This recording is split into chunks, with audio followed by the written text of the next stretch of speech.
I do want to do our DraftKings Sportsbook segment. And I want to talk about the Denver Nuggets and the Philadelphia 76ers game, the matchup, using quotes here, the matchup between Nikola Jokic and Joel Embiid. And the reason I, of course, put in the quotes here is because they didn't really guard each other a lot, right? They were cross-matched the whole game. I thought both teams in the first half were so fucking confused by the cross matches. One of the worst defensive halves I've seen from any team all season. And these are two of the best teams in the league. Bad defense. Bad defense. So many, Denver specifically, some really questionable schemes to start the game, like Jokic in a drop, but returning to Embiid and letting Maxey turn the corner every single time. They're forcing a middle on every pick and roll. They eventually made the adjustment and iced it or downed it down towards the baseline. In the second half, Maxey would throw back to Embiid. You get his elbow ISO, right? He's still in his sweet spot.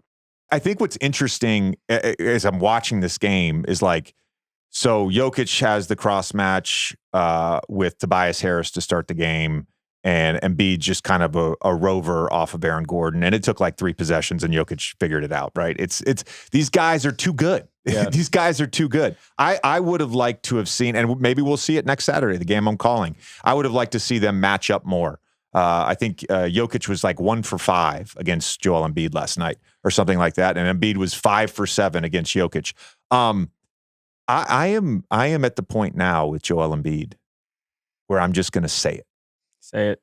He's fucking unstoppable. He's unstoppable. He's too good of a shooter. He's obviously got footwork. He drives. He gets the free throw line. He's too good of a shooter. What's crazy, I heard this before the Rockets game. So Rockets game was what, Monday? Yeah. He played. I heard this on Sunday. He hadn't even, when he was out, he barely picked up a ball. People around him. He barely picked up a ball. He just is that good. He's that gifted. He just literally just walks on the court and dominates the defending champions at another team, which is one of the best defenses in the league, one of the best teams in the Western Conference. I had one funny stat. I don't know if you saw this last night, which is just weird that I wanted to bring up, which doesn't really mean anything, but Basketball Reference said, 6th time in NBA history, both teams have scored 78 plus points in the first half. Every one of them has been Nuggets and Sixers.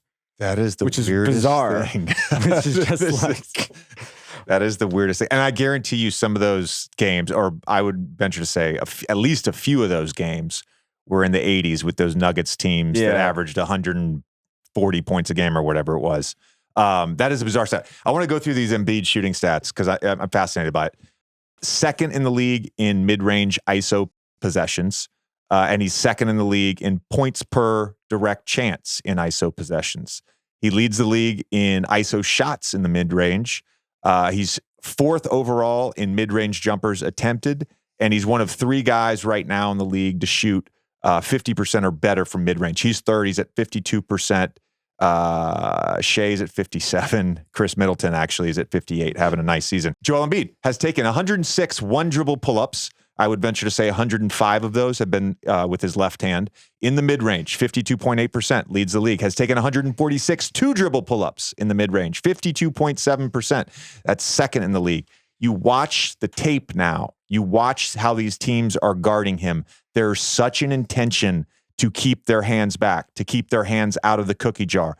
Aaron Gordon last night in the first half, he had his hand out there. Joel, he times it perfectly. He's too smart. Yeah. And he's too skilled. He still makes the shot. He got his hands up. Gordon got a piece of it, still made the shot. Joel wanted a foul. Late in the 4th quarter, he gets into his jab game. He comes all the way up, essentially from the ground. Gordon puts his hand out, foul. Still made the shot. It's unguardable. You watched Şengün the other night. Joel's got the ball in his left hand, and Şengün is literally intentionally, hands back. I'm not fouling this motherfucker. I'm not putting my hand in the cookie jar. He's too smart. He times it so perfectly when you do it, and he still makes the shot.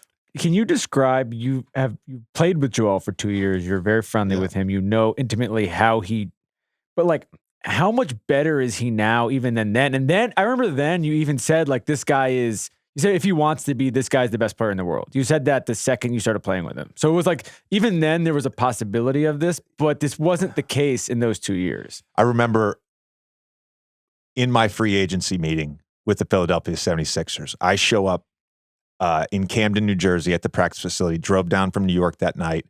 Billy Lang came over, picked me up. We show up right after midnight, go into the facility. Joel is there. I've told this story a million times. I got a sport coat on. We're like walking through two-man action on the left side of the court, right? And we're back in Brian Colangelo's office, and Brett's in there, the owners, everybody, Joel's in there. And Brett Brown said, I was in San Antonio a long time, and I played with one of the greatest players ever. Or, I coached one of the greatest players ever, and we won a lot. And that was Tim Duncan. And he said, this motherfucker is Tim Duncan. I said after my first year, I was like, that's the best guy I've ever played with. Joel Embiid is the best player I've ever played with. You're like, no. Joel Embiid is the best player. And I said that after, like, essentially his second year of playing in the NBA. Coming from you, it means a lot. And coming from Brown about Duncan means a lot. So, okay, so onto the unstoppable question. Here, I got to get the odds. Tie game, 111-111. Joel comes in, scores 11 the next 15 points, 10 straight, 12-2 run. Game's over. When they play again, even for other teams, if it's 111, and with 3 minutes up in the fourth quarter, and he's there, what do you do? Like, what's the like? You know this is coming. If he's healthy, what do you do? They started doing this a lot more with Doc Rivers. They just give him the ball at the elbow. It's really hard to double from that position on the floor. And the thing that Joel has really grown as, and it's not just this year, I know that the numbers are up. He has grown over the last few seasons as a passer, a more willing passer. I mean, there are times last night you're watching and he's got the ball in his hands. He knows they're going to double, and he just waits and waits. Okay, swing it, Maxey 3. Swing it, open Harris 3. Whatever it is. That's what makes him unguardable now, is that he thinks the game as well as anyone. Yeah. He thinks the game as well as anyone. I got one last stat. So only 6 players have averaged 35 points in a season in the NBA.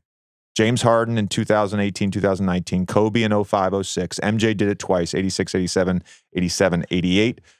Rick Barry in 66, 67, Elgin Baylor in 61, 62, and Wilt did it for the first 5 years of his career. If you go by like per 75, per 100, obviously we don't have numbers for that on Basketball Reference back in the 60s. We don't have those numbers till 73, 74. But Embiid, in terms of per possession, number one, only one player ever has averaged 35, 10, and 5 for an NBA season. That was Wilt in 63, 64. And here's what I want to point out with how crazy Joel Embiid's production is this season. That season, Wilt averaged 46 minutes per game.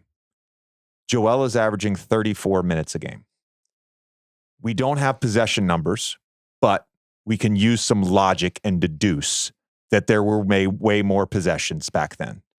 In 63, 64, the average team in the NBA took 99 field goal attempts and 35 free throws. 99 field goal attempts and 35 free throws. This year, teams on average shoot 89 field goal attempts and 23 free throws. The production and efficiency that Joel is having right now is nuts. Is all time. It's all time. Yeah. It's all time. And one more shout out real quick. Tobias Harris. Yeah, I was going to say. My guy. Plus 13. My guy, just balling out this year. The perfect third option. I'll say it. I'll keep saying this through the deadline. They don't need another star. They don't need another star. Maxey's a star. Joel is a star. Tobias is a great third option. Do they need a defensive wing? Give me Caruso. That's what it is. Someone who plays D. Someone who plays D. Like, because you know what you have in Boston. Yeah. So it's like that's what you have to. Here's something crazy. So I want to go through this real quick. Opening odds for a championship. Both these teams championship aspirations. Denver opened the season at plus 600. Philly at plus 1100. Right now, the Nuggets at plus 450 and the 76ers at plus 1100. I like that bid on the 76ers. And the other crazy thing is opening MVP odds. Joel Embiid plus 600, Jokic at plus 475 on DraftKings Sportsbook. Right now, Nikola Jokic, after last night, at plus 250 and Joel at plus 330. They got to be factoring in the games played. Because the new 65 game limit. He misses 8 more. Is that what it is? It's something like that. It's wild. Were you thinking last night, no disrespect to our friends in Boston, no disrespect to Dame and Giannis, were you thinking last night this would be a fun finals matchup? That was a thought by the third quarter. You're like... I could get talked into like 4 or 5 really awesome and perfect for the league and perfect for fans and perfect for the basketball sickos. I could get talked into 4 or 5 matchups. That would be awesome. Yeah. I guess it's a little bit like recency bias. It's like you watch one of those games, you're like, oh, that's one of them. And then Boston plays them, and you're like, it's the same thing. I just, I'll put some bias in there. Fuck it. I root for my friends. Yeah. I do.